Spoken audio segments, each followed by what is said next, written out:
Assalamualaikum warahmatullahi wabarakatuh. Terima kasih sudah klik video ini. Sesuai judul, di video ini kita akan membahas mengenai pengantar apresiasi prosa fiksi. Untuk itu langsung saja, yang pertama adalah pengertian apresiasi. Apresiasi adalah istilah yang digunakan dalam berbagai konteks untuk menggambarkan tindakan atau proses mengenali, menghargai, atau menilai-nilai, keindahan, atau kualitas suatu hal. Sementara itu, prosa adalah karya sastra yang berbentuk cerita yang disampaikan menggunakan narasi. Penulisan prosa menggabungkan bentuk monolog dan dialog. Pengarang cerita memasukkan pemikiran-pemikirannya ke dalam pikiran tokoh. Penyampaian gagasan dilakukan selama para tokoh melakukan dialog. Sementara itu, fiksi atau cerpen adalah cerita atau latar yang berasal dari imajinasi, dengan kata lain, tidak secara ketat berdasarkan sejarah atau fakta.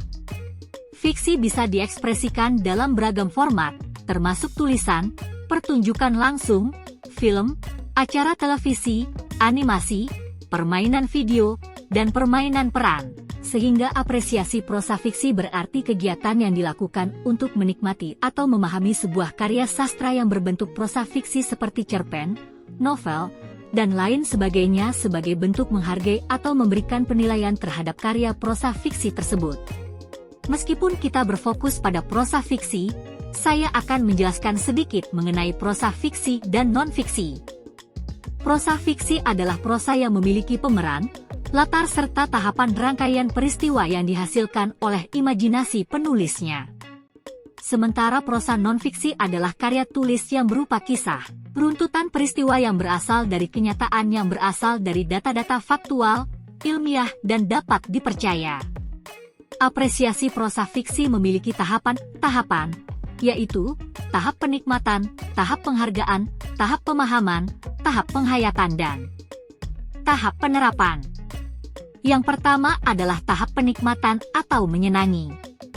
Tindakan operasionalnya pada tahap ini adalah misalnya membaca karya sastra prosa. Selanjutnya tahap penghargaan.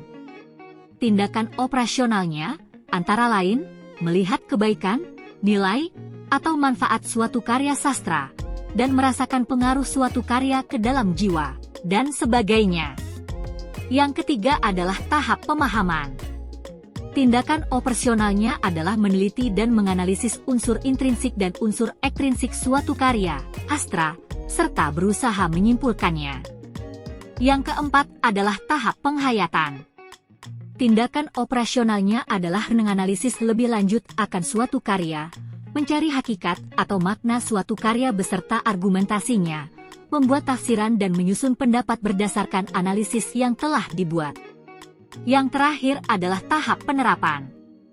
Tindakan operasionalnya adalah melahirkan ide baru, mengamalkan penemuan, atau mendayagunakan hasil operasi dalam mencapai material, moral, dan struktural untuk kepentingan sosial, politik, dan budaya.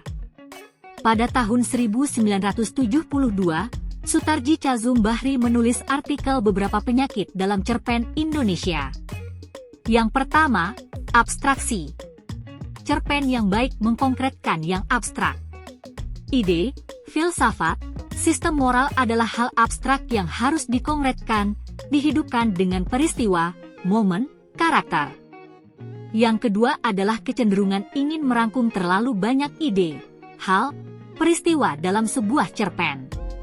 Yang ketiga yaitu kurangnya disiplin menulis, kurang memperhitungkan dengan cermat cara penyampaian, style. Yang keempat adalah kurang keterampilan dalam menggunakan bahasa Indonesia. Sekian materi apresiasi prosa fiksi yang dapat saya sampaikan. Assalamualaikum warahmatullahi wabarakatuh.